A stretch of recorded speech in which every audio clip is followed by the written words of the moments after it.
Bueno, le damos la bienvenida a el profesor, artista plástico Mario Alonso. Y hoy el título que me pusieron ahí es como, Mario, impactante el título de hoy. El estafador de los nazis en el arte. Sí. ¿Fue así? Sí. Bienvenido. Bien, bueno, muchas gracias. Sí, hoy vamos a incursionar un poco en lo que es la estafa en el mundo del arte, entrar un poquito en contexto y después trabajar con este personaje que es muy interesante. Digamos que en el arte existen dos tipos de personas. Las que crean sus obras de forma original, que son los artistas, y los falsificadores, que son los que van llenando los huecos en el trabajo de estos artistas. Estos huecos se dan por la cantidad de faltantes que existen, tanto en inventarios como en colecciones, que se pueden dar por muchísimos factores. Son esas obras de arte que sabemos que existieron, porque hay algún registro escrito o algún comentario, sí, y no tenemos fotos. E incluso no tenemos ni siquiera fotos. Uno dice, pero esto es raro. No, no es tan raro, porque por ejemplo en Uruguay tenemos unos cuantos artistas de este tipo. Los cuadros que se perdieron en el incendio de Brasil, de Joaquín Torre García, no hay registro fotográfico. Sin embargo, sabemos que hay unas entre 8 y 10 piezas que pintó el artista que desaparecieron, o sea, en la quema. Después están los cuadros de Blanes que se perdieron en naufragios, que tampoco tenemos fotografías, sí que tal vez tenemos algún boceto, pero tampoco es tan real. Y luego también, por ejemplo, podemos considerar los de Cabrerita, cuando estuvo internado en el psiquiátrico, piezas que se regalaron, que se entregaron, que se vendieron, pero que no tenemos registro de cómo eran. Claro. Entonces, los falsificadores, a diferencia de lo que pueden pensar las personas que copian tal cual un cuadro, eso imagínense que es casi imposible poder imitar a la perfección la cantidad de pinceladas o la carga pictórica dentro de un cuadro, de un lienzo, para imitar exactamente una pieza. No quiere decir que no se haya hecho, en otros años se hizo, pero hoy en día con la cantidad de pruebas químicas y mecánicas que tenemos, es inviable. Muy difícil. Por lo que los falsificadores lo que sí hacen es interpretar el papel del artista, conseguir los medios y la técnica y crear una obra faltante. Ellos van a colocar el eslabón en la cadena de todas las piezas que tiene el artista que falta o se perdió, creando así no solo una obra propia, sino una obra como si lo hubiese interpretado el artista que están emulando. Claro. En este caso, vamos a ver a uno de los falsificadores más controversiales del siglo XX, que es Han van Meegeren, que es un artista holandés que nació allá por el 1889, contemporáneo a Picasso, claro, y va a fallecer después de la Segunda Guerra Mundial en el 47. Él fue un falsificador de Vermeer.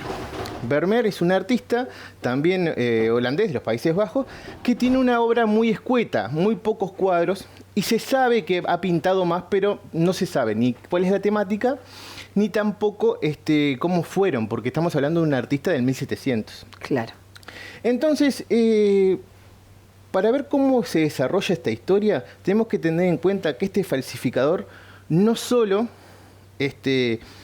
engañó al principal imperio del siglo XX, sino que en 1939 le llega a Abraham Bredius, que era un crítico, o sea, le decían el Papa.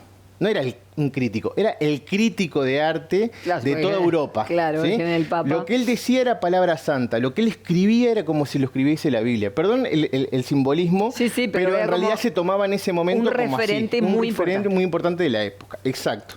Entonces a él le llega en sus manos, le llega el Cristo y los discípulos de Maús. Una pintura que al parecer era de Vermeer, una pintura totalmente desconocida. Hay cosas importantes en el mercado de arte que hay que tener en cuenta. Tienen que existir 3 factores. 1, un crítico, un merchante lo suficientemente arrogante para considerarse que es el sábelo todo y deseoso de encontrar una pieza única. Claro. Ya tenemos a Abraham. Claro. Después tenemos que tener un falsificador con la suficiente calidad para poder engañar al crítico. Y por tercero tiene que haber un mercado que necesite de piezas nuevas pero de gran valor. Las 3 confabulaban en la Europa de mitad de siglo. Por lo tanto, rápidamente este hombre considera que esta obra de arte es un Vermeer original.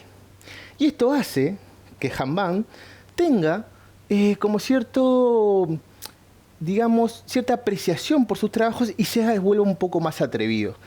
En el 38 ya había coqueteado nazi con la invasión de diferentes países y ya estaba instalado en los Países Bajos. Entonces Hermann Göring, que era el segundo al mando del gobierno nazi, un tipo bastante ignorante. Hay que reconocer una cosa, no fue el único que engañó a los nazis, tanto en arte como en cultura y demás. Claro.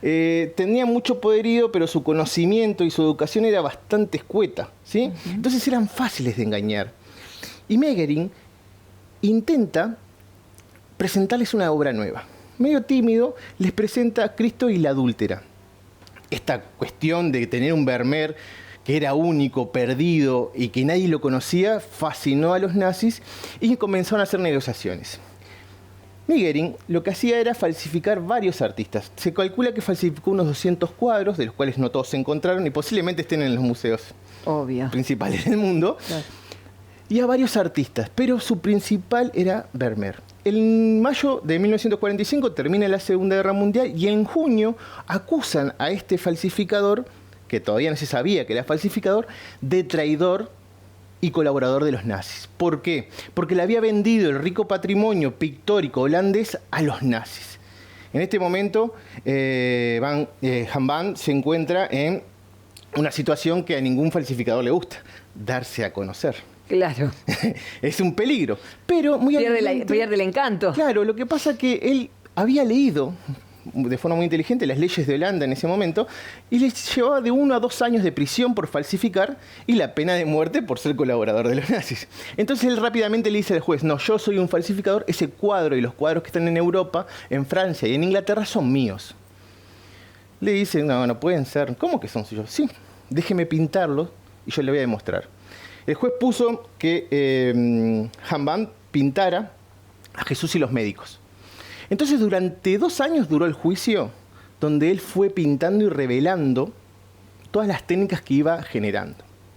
Para pintar el cuadro que le vendió a los nazis, que se lo vendió por 200 piezas de valor real, o sea, 200 piezas de artistas holandeses y alemanes. Claro, porque los nazis eran saqueadores de arte. Las trajo, las recuperó. Entonces, dejó de ser un estafador para transformarse de un héroe de la patria y un héroe de la cultura. Él lo que hacía era conseguir una pintura del 1700 y con agua y piedra pome la iba rasqueteando hasta sacar la pintura, pero no sacar el craquelado, porque el craquelado marca la vejez que tiene un cuadro. Claro. Se puede determinar la fecha. Hoy en día el craquelado se puede hacer de forma artificial, pero no es igual. Cuando él empezaba a pintar y a bocetear, primero que no podía usar modelos, porque los modelos lo podían estafar también. Estás haciendo una macana, no podés. Entonces, en muchos cuadros, como por ejemplo en la última cena, va a utilizar de modelo la chica de la perla, que sí es de Vermeer, para hacer a Juan Bautista. Claro. Y esas conexiones que él hacía, hacían que parecieran más reales. Aparte era una obra temprana de Vermeer, lo cual disimulaba su falla técnica y sus errores de construcción. Claro. Y además todo era muy, pero muy conocido. O sea, era escenas muy prácticas. Y él utilizaba comentarios como, Vermeer parece que viajó a Italia. Entonces él copiaba en su estilo, y el estilo de Vermeer, una obra de Caravaggio. Y la verdad se transformaba en algo inevitable. Entonces él agarra y rasquetea con piedra poma y dice, bueno, tenemos un problema. El óleo no seca. El óleo, realmente, para los que trabajan en óleo saben que demora mucho en secar, sí. Pero la realidad es que sin los catalizadores que tenemos ahora y demás, el óleo demoraba casi 50 años en secar, en el sentido de que si se tocaba, no manchaba, no se corría, pero si yo agarraba una estopita con alcohol y empezaba a pasar, lo borraba. Entonces él lo que hace, agarra por una resina que en esa época era nueva, que era la maraquita, ¿sí? Que era líquida, pero cuando se calentaba quedaba rígida. Entonces la mezcla con el aceite de linaza y esta resina la mezcla con la pintura y pinta sus cuadros. Literalmente va a un horno de pan y pone sus cuadros durante unos minutos y el calor hace que eso seque y parezca que tenga 200 años por la dureza del óleo. ¡Qué genio el tipo! Él va a demorar alrededor de 4 a 5 años buscando las técnicas de diferentes formas para conseguir una falsificación lo más perfecta posible. Ahora bien, el juicio le da como que, no, sí señor, usted es el falsificador. Lo absuelven del caso de traidor, pero lo acusan de falsificador. Y como había estafado a gente muy importante de Europa también, no solo a los nazis, se le incautan todos los bienes que tiene. Alrededor de 200 fincas, diferentes bares. La colección más grande de pintura europea la tenía él porque se la había sacado de los nazis. Y va preso.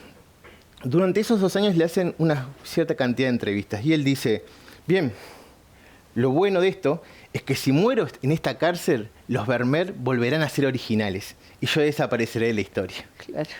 Porque eran tan buenos y fueron tan avalados por la crítica que muchos estaban esperando que Jan van Meegeren muriese en la cárcel para que no pudiese reclamar su autoría. Claro. Y los Vermeer, por obra de la magia del arte, se transformaran realmente en Vermeer y dejaran de ser una falsificación. Qué impresionante. ¿Y sucedió? No, hoy en día podemos ver los cuadros de él, por suerte, Mirá. los tenemos y están en los museos, en el Museo Nacional de Países Bajos, están los Vermeer en la misma sala que algunos de los de él se Qué encuentran. interesante. Pero en París durante mucho tiempo, Cristo y los discípulos de Maús, e incluso en algunas páginas especializadas de arte, siguen rezando como que la obra pertenece a Vermeer. Qué impresionante. Gracias como siempre, favor. Mario. Un placer. Bueno, nosotros continuamos.